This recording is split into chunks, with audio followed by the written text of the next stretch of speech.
nossa aula de filosofia. Abra o livro didático na página 19.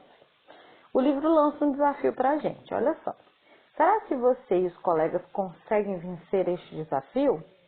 Tentem identificar o que há de errado com os argumentos apresentados para justificar a afirmação a seguir. Então, a afirmação é: você deve concordar com a minha opinião, porque se você não concordar, eu não serei mais seu amigo. Ou, se você concordar, eu lhe emprestarei a minha bicicleta. Ou ainda, muita gente concorda comigo. O que há de errado nessas afirmações, né? O que há de errado nessa justificativa? Que a opinião, ela não precisa ser igual, né? E, ao meu ver, aí, é no mínimo uma pessoa tentando comprar a opinião do outro, né? Principalmente em relação à amizade, que é o que acontece muito na idade de vocês ainda, né? Ah, então se você não fizer isso, eu não vou ser mais seu amigo.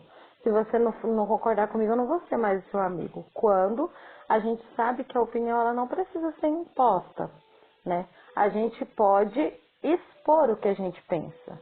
A gente pode falar o que a gente pensa, mas a gente tem que permitir que a outra pessoa concorde ou não. E você vai escrever aqui na número 2 o que você aprendeu com esse desafio. O que você leva para a sua vida com esse desafio? A opinião do colega, da mamãe, do papai, da família pode ser comprada? Pode ser imposta? Não, né? A gente tem que respeitar a opinião do outro e para que a gente também seja respeitado, né? É uma via de mão dupla. Quando eu respeito você, eu também estou permitindo que você me respeite. Se eu não te respeito, logo, se eu não respeito a sua opinião, logo, você não tem por obrigação respeitar a minha, né? E era o que o Voltaire, que é um filósofo, ele entendia, né? Que a opinião, ela tem que ser respeitada e todo mundo tem o direito de expor a sua opinião. Todas as pessoas têm o direito de expor a sua opinião, tá?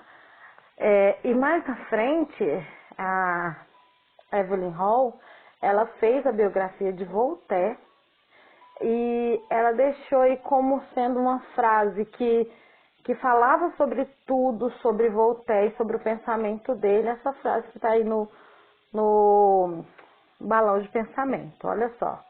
Mesmo que eu não concorde com as opiniões de uma pessoa, vou defender até a morte seu direito de dizer o que pensa.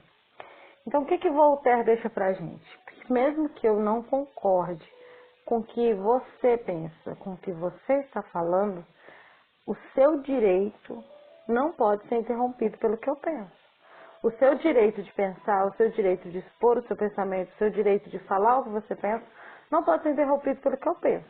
Logo, a gente tem que equilibrar. Porque muita gente, com base nisso, né, eu tenho direito de falar, eu tenho direito de expor, já chega à falta de educação, né?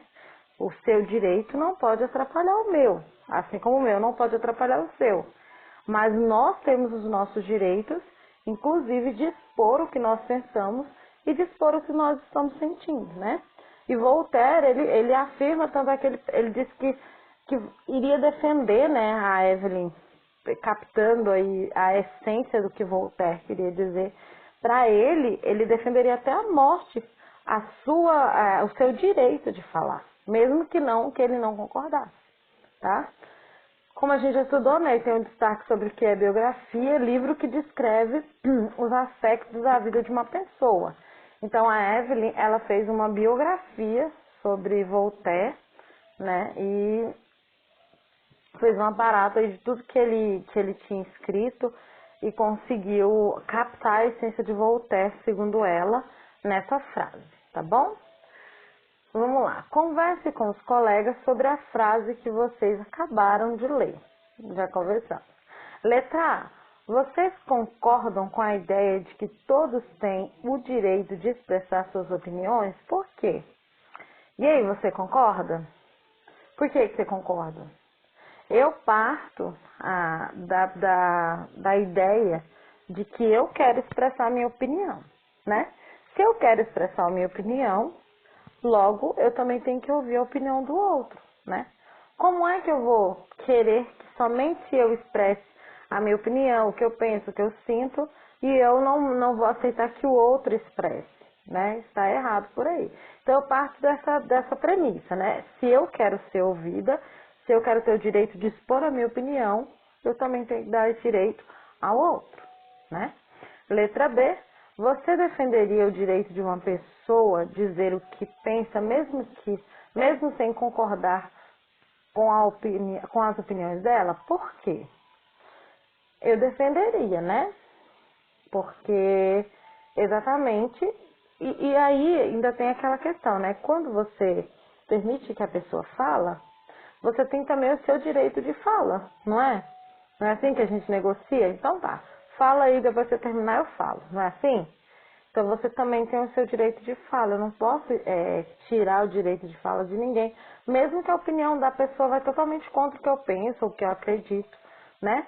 A gente não tem o direito de impedir que as pessoas deem as suas opiniões, tá?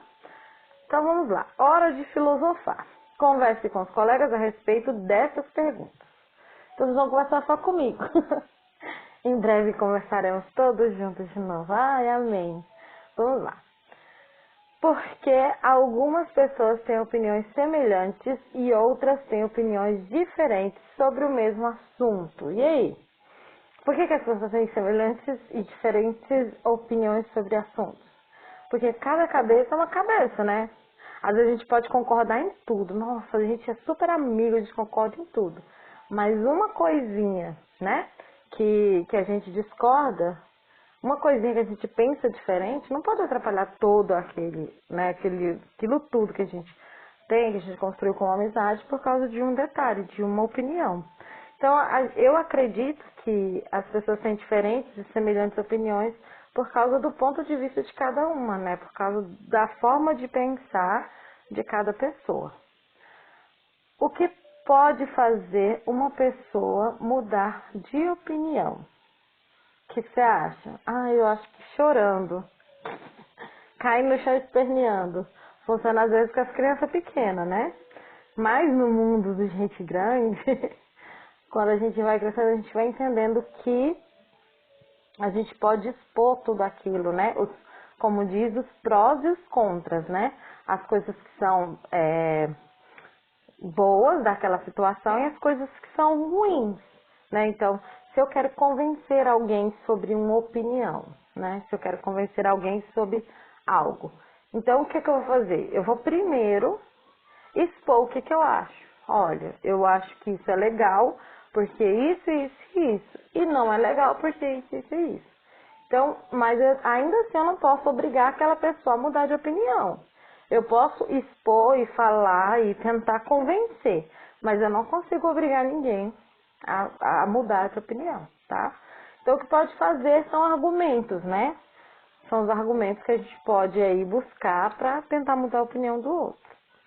As pessoas devem mudar sempre de opinião? Eu acho que não, né? Nós temos uma base, né? Por exemplo, você tem a sua família tem as convicções deles, né? E você está crescendo com base nas convicções da sua família. Claro que quando você for adulto, quando você já tiver um pensamento, né, e o seu caráter já forjado, você vai rever algumas coisas, né? Mas a base, de fato, o que a sua família, o carinho, o amor, a compreensão, aquela base que a sua família formou, ela não vai se desfazer tão facilmente. E assim também são as opiniões, né? Nem sempre uma opinião que você tem sobre algo ou alguém está errada, né?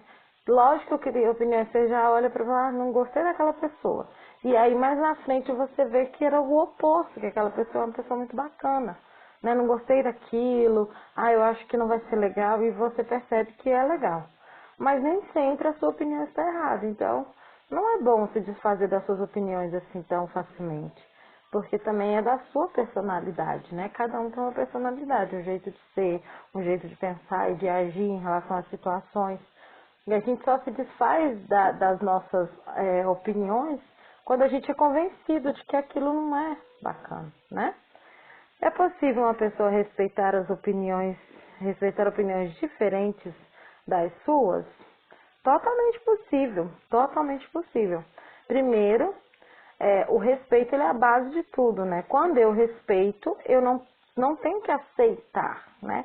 Eu não tenho que aceitar que fulano é assim, que a pessoa é diferente. Eu não tenho que aceitar, eu tenho que respeitar. Então, eu respeito a pessoa, respeito a opinião da pessoa e tudo bem ela ter opinião diferente de mim. Eu não posso impor que ela pense como eu penso e eu também não quero que ela imponha que eu pense como ela pensa. Mas eu tenho que, contudo, respeitar a opinião do outro, tá? Número 2, escreva sua resposta para a seguinte pergunta e explique por que você pensa assim. Então a pergunta é: respeitar uma opinião é o mesmo que concordar com um modo de pensar? Vamos ver aqui o que está no destaque. Faça como os filósofos. Faça como os filósofos. Mesmo que você não concorde com as opiniões de uma pessoa, procure entender por que ela pensa dessa maneira e respeitar sempre as opiniões dos outros. Então, como eu falei, né, a questão do respeito. Eu acredito que o respeito, ele nos dá base para tudo. Se eu respeito o meu colega de profissão, o meu colega de sala, se eu respeito as pessoas, a minha família, eu consigo conviver. A partir do momento que eu não respeito o seu ponto de vista, o modo de você viver, o modo de você pensar, né, as coisas que você... Por que acontece tanto bullying, por exemplo, né? Por que acontece bullying? Porque quando uma pessoa olha para alguém que é diferente dela, então a pessoa não aceita, não respeita. Fala assim, nossa, que pessoa diferente, né? Então o diferente assusta o outro, né? E quando a pessoa sofre bullying é porque ela não está sendo respeitada na sua diferença. Ela não está sendo respeitada no que ela é, na sua essência, tá? Então escreva aí sobre essa pergunta: respeitar uma opinião é o mesmo que concordar com o modo de pensar? Eu acredito que não. A gente tem que respeitar para conviver, para ter uma boa convivência com as pessoas, porém, eu não preciso concordar